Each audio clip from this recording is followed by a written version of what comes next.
રહેવાનું અત્યારે સ્કૂલેથી આવ્યા છો રોજ આ જ રસ્તેથી જવાનું તો તમને એમાં બીક નથી લાગતી?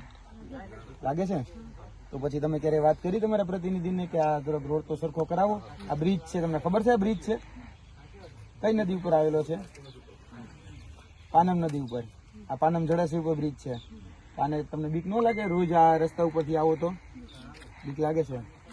તો હવે તમારા પ્રતિનિધિને ક્યારે કીધું તમારા ગામના સરપંચને કે ગામના આગેવાનને કે તમારા અહીંના ધારાસભ્ય મત વિસ્તારમાં છે નિમિષાબેન આવ્યા હતા તમને જોવા સ્કૂલે? ક્યારેય નથી આવતા? તો નિમિષાબેનને કહેજો કે ક્યારેક આવો અમારી સ્કૂલે. બહુ મોટી મોટી વાતો કરો છો ને કે ડબલ એન્જિનની સરકાર છે, બડેગા ઇન્ડિયા, તમે બડેગા ઇન્ડિયાની વાતો કરો છો, વિશ્વગુરુ બનવાની વાતો કરો છો. આ વિશ્વગુરુ રસ્તામાં કઈ રીતે બનશું આ રીતે રસ્તા ઉપર ચાલીને? તમે મિત્ર તમે તૈયારી કરો છો, અહીંયા ભણો છો? અચ્છા, કઈ શાળામાં છો? બરોબર. કેટલામાં ધોરણમાં છો? 9માં છો. અચ્છા, રોજ આ બ્રિજ ઉપરથી આવો જાવો છો? બીક લાગે કે ના લાગે? લાગે છે. તો ક્યારેક પ્રતિનિધિને વાત કરજો કે આ બ્રિજ તો સરખો કરાવો. અને આ માધ્યમથી નિમિષાબેન સુથાર તમને પણ કહીએ છીએ, આ બાળકોનું જે ભવિષ્ય છે, બાળકોનું જે જીવન છે એ જોખમમાં છે. તમે બહુ મોટી મોટી ફાકા ફોજદારી કરો છો, બહુ મોટી મોટી વાતો કરો છો. તમારા નેતાઓ પણ જે કહી શકાય કે દિલ્હીમાં બેઠા છે એવું કહે છે પડેગા ઇન્ડિયા તभी तो बढ़ेंगे ઇન્ડિયા, બેટી બચાવો બેટી પઢાઓની વાતો કરે છે, વિશ્વગુરુ બનવાની વાતો કરે છે. આપણા ટેલેન્ટ બાળકને તમારે આગળ લઈ જવું છે, ઓલિમ્પિક તમારે અહીં લાવવું છે, બધું જ તમારે કરવું છે. પણ આ ડબલ એન્જિનની સરકારમાં આ પાનમ જળાશય ઉપર આવેલો જે બ્રિજ છે ને એ બ્રિજની હાલત જોઈ લ્યો તમે. 3 કરોડ રૂપિયાનો ખર્ચો કર્યા પછી પણ આ બ્રિજ હજી એમને જ છે, અદ્રશ્ય છે. આ પાણી હજી સુધી ક્યાંય જતું નથી. આ બે સાઈડ ખાલી પાણી ભરાયેલું જ તમને જોવા મળતું હશે. એટલે મહેરબાની કરીને ફાકા ફોજદારી કરવાનું બંધ કરો અને જે કરવાનું કામ છે એ કરો. બાકી આ જે દ્રશ્યો છે એ કોકનો જીવ લેશે. આથી થોડા સમય પહેલા કોકનો જીવ ગયો જ છે. આથી થોડા સમય પહેલા જ બાળક કહી શકાય કે આ જ રીતે ગુજરી ગયું છે અને એના પહેલા પણ એક માણસ ગુજરી ગયો છે. એટલે બે વ્યક્તિઓના તો જીવ જતા રહ્યા છે. જી, અંદાજે કેટલા છોકરાઓ ભણતા હશે સ્કૂલમાં? ઘણા બધા. કેટલા? 70-80? બધા આજ રોડ પર આવર જવર કરો છો? તારું નામ બોલો. તારું? કયામાં ભણે છે? 9માં ભણે છે. નમસ્કાર, જય હિન્દ, જય ભારત. હું યુવરાજસિંહ જાડેજા આજે મોરવા હડપની મુલાકાતે આવ્યો હતો અને મોરવા હડપમાં દેલોચ ગામ છે એ દેલોચ ગામમાં તમને અદ્રશ્ય વિકાસ દેખાડવો છે. તમે મારી સાથે જોઈ શકો છો. અત્યારે અમે આ બ્રિજ ઉપર ઉભા છીએ. તમને દેખાય છે? નહીં દેખાતો હોય કદાચ, કારણ કે એ અદ્રશ્ય છે. અહીંયા 7 ગામને જોડતો આ બ્રિજ બનાવવામાં આવ્યો હતો.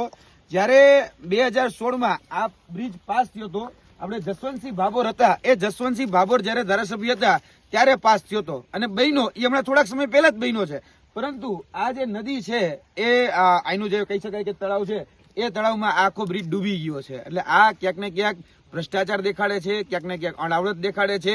અને જે અધિકારીઓ છે એ અધિકારીઓએ પણ આ બ્રિજ યોગ્ય રીતે બનાવ્યો નથી. આ અધિકારીઓ નેતાઓની મિલીભગતના કારણે આપણા જોવા જાય તો લગભગ અહીંયા 3 કરોડ રૂપિયા આ બ્રિજ પાછળ વાપરવામાં આવ્યા હતા. પણ આ 3 કરોડ રૂપિયા વાપર્યા પછી પણ આ બ્રિજ આજના દિવસે કોઈને વાપરવા માટે એ ઉપયોગમાં લેવાઈ શકે એ નથી. તમતારે 3 કરોડ રૂપિયા એ પાણીમાં ગયા છે. આ પાણીથી બચવા માટે આ બ્રિજ બનાવવામાં આવતો હોય છે, પરંતુ આ બ્રિજ આખો પાણીમાં જતો રહ્યો, હજી સુધી કોઈના ઉપયોગમાં નથી આવ્યો. એટલે આ ખૂબ ગંભીર પરિસ્થિતિ છે. અને એક પ્રશ્ન એવો છે કે જે બાળક જઈ રહ્યું છે પાણીમાં ચાલતું ચાલતું રોજની આ પરિસ્થિતિ છે ને, તમે જોઈ શકો છો કે દૂર દૂર સુધી તમને બાળકો આજે અત્યારે હમણાં થોડી વાર પહેલા સ્કૂલ છૂટી છે. આ સ્કૂલના બાળકો છે જે એક ગામમાં એટલે કે દેલોજ ગામમાંથી બીજા ગામમાં જઈ રહ્યા છે. લગભગ 7 ગામના જે બાળકો છે એ અહીંયા અવન જવન કરતા હોય છે. 7 ગામ આમ છે, 7 ગામ આમ છે. લગભગ જોવા જઈએ તો આજે અમને જે આ ફરિયાદ મળી છે એ ફરિયાદના ખાલી ગામડા કહું છું કે નરસિંહપુર, જુનેવાલા, મોરા, દેલોજ, નવલિયા, સાગવડ, રજાયત, અગરવાડ વગેરે ગામોને જોડતો પાનમ જે જળાશય છે, એટલે પાનમ જે છે નદીનું પાણી જે આવતું હોય, બ્રિજનું પાણી, જળાશયનું પાણી, એ અહીંયા ભેગું થઈ જાય છે. આ બ્રિજ 3 કરોડ રૂપિયા વાપર્યા પછી પણ હતીની હાલતમાં છે. એટલે આ બ્રિજનું ઉદ્ઘાટન કરવા માટે અહીંના જે વર્તમાન જે ધારાસભ્ય છે એ ધારાસભ્ય આવવાના હતા પણ હજી સુધી દેખાણા નથી. એટલે નિમિષાબેન સુથારને કહેવા માંગીએ છીએ, તમે વિકાસની બહુ મોટી મોટી વાતો કરો છો, વિકાસના નામે જે બળગા ફૂકો છો અને જે કહો છો કે અમે ડબલ એન્જિનની સરકાર છીએ, તમારી ડબલ એન્જિનની સરકાર એક સારો પુલ બનાવી શકતી નથી અને આ પુલ છે એ કોઈ ઉપયોગમાં લઈ શકાતા નથી. અને જે પૈસા પાણીથી બચવા માટે આ બ્રિજ બનાવવામાં જાય તો એ બધા જ પૈસા પાણીમાં જતા રહ્યા, પરંતુ હજી સુધી કોઈ ઉપયોગમાં લઈ શકાય એમ નથી. આ બ્રિજ ક્યાંક ને ક્યાંક અધિકારીઓની અનાવડત, નેતાઓની અનાવડત, એને ભ્રષ્ટાચાર જે છે એના કારણે આ બ્રિજની હાલત આજે જોવા મળી રહી છે.